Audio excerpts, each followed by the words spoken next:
Hi, friends. Hope you enjoyed the part 1, 2, and 3 of the Maldives travel.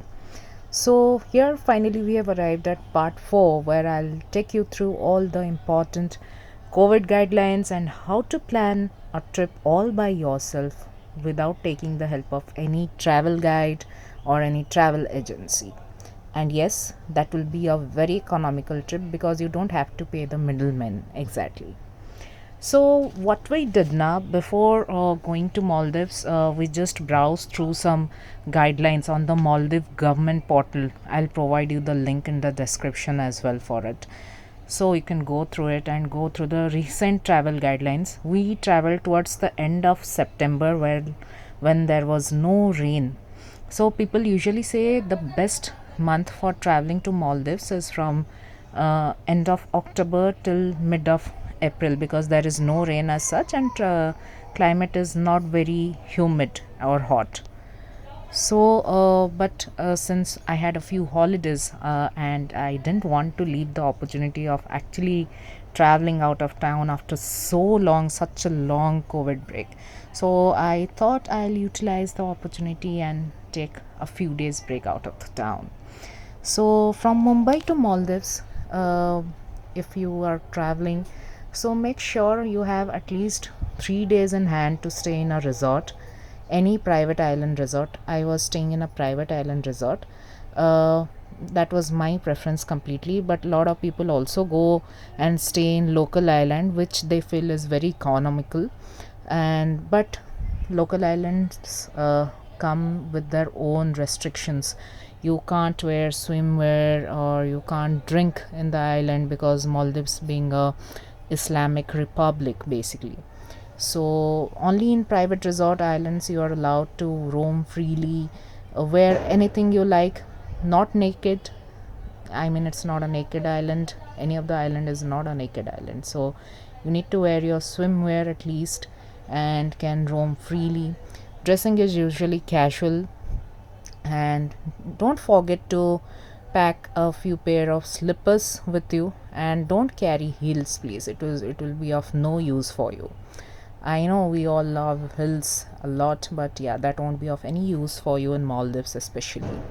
And climate is usually hot and humid, and basically temperature is around 32 degrees Celsius all around the year on an average. So you can take your pair of sunglasses, as many pairs as you want. That would be really helpful. Then don't forget to carry your mask because it is very essential to keep yourself safe and secure during COVID, especially. It's not gone, it's still there. And don't forget to carry your sanitizer bottle in hand, few pairs of slippers, and of course sunscreen. Without that, you cannot go there because I had terrible sunburns even after applying the sunscreen. So please remember to carry your sunscreen lotion and apply it evenly throughout. Don't be conjuice over there. It will actually harm your skin otherwise, because the water is completely salty. It's ocean water plus the UV rays you get from the sun. It's direct UV rays and it's going to affect your skin badly. So we basically started planning our trip just a week in advance. So we booked this Miru resort in the North Malay Atoll, which is 1 hour from the Malay International or Velana International Airport via speedboats. And during the whole journey, you'll have a very lovely view. So this came the we booked this overwater jacuzzi villa for 3 nights, which came at a price of around 30,000 Indian rupees per night, 30,000 INR per night, and we had taken a all-inclusive package. So it included our breakfast, lunch, dinner, drinks, and almost everything. But the transfers via speedboat, it was extra, which costed us around uh, $265 for to and fro journey, if I'm not wrong. And then you need to check a few other islands as well for comparing the prices. There are a lot of islands like economical ones, luxury resorts and super luxury resorts. The one I was staying was a luxury resort, you can see in the photograph. And super luxury resorts include your Waldorf International, then this Soneva Fushi, and JW Marriott resorts. So those are super luxury ones, and this is a luxury resort, Miru.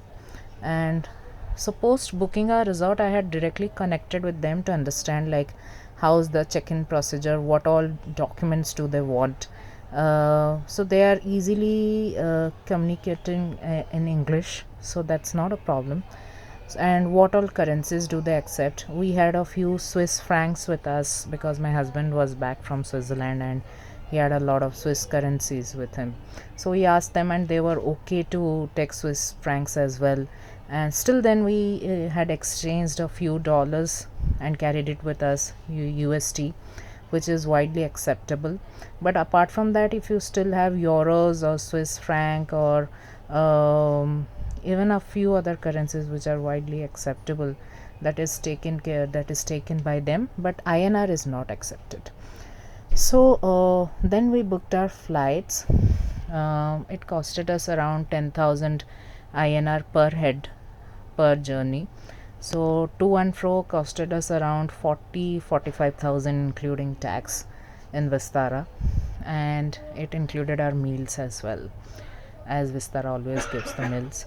And then we did our RT-PCR report just 2 days before travel, because it was mandatory by the resort to get the RT-PCR done before 48 hours of arrival.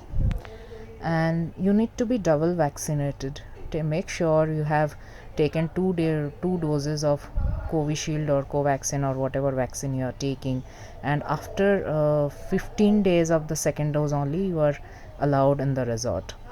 So, and also in Mumbai that time it was mandatory that while returning you should have a RT-PCR negative report as well, which should be 48 hours in advance. So I also asked the resort if they have a facility, and they said yes, it is at $50, 50 USD per person. So after reaching the resort we also got it done. So, and we stayed in the resort for 3 days, which I feel is more than enough.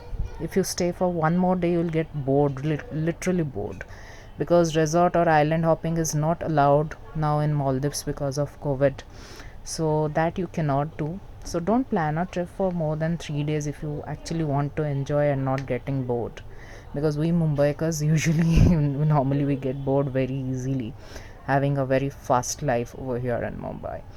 So that's all. Take some flowery dresses, and that would be very helpful. Take a hat, or else you can also buy hats over there. And make sure whatever purchase you are doing, make sure you take it purchase it from the resort shop, because that is very cheap indeed. I mean, usually people have a notion that resort shops are expensive, but no, it is much cheaper than the shops in the airport. So I would rather suggest you to shop from the resort itself. There is a difference of almost $9 to $10 per product, and products are completely same, trust me. And as far as food is concerned, Maldives being an international location, you will get a lot of varieties of vegetarian and non-vegetarian items or menus as per your choice. And there is now a huge spread of buffet which you would love to have savior on. And there are wide range of drinks as well, wide range of drinks which are served along with the buffet as well. I remember having a sweet champagne. So it was a lovely experience. Spend some time snorkeling or diving, because you'd love to interact with the sea animals. I remember seeing a shark almost 50 meters away from me. So have a splendid stay and a lovely experience, but don't forget to keep yourself uh, hydrated and safe. So the total cost of the trip for 3 days for me was hardly 2 lakhs rupees, including me and my husband for both. So it's not very expensive, and we stayed at a luxury resort. So keep that in mind, and don't forget to text or message me or comment in the inbox if you have any kind of queries. I would love to come and assist you. Till then, Keep on planning your trips and travel around the world. Enjoy and subscribe to World of Wow for more updates. Tada! See you in my next video. Bye bye. Take care.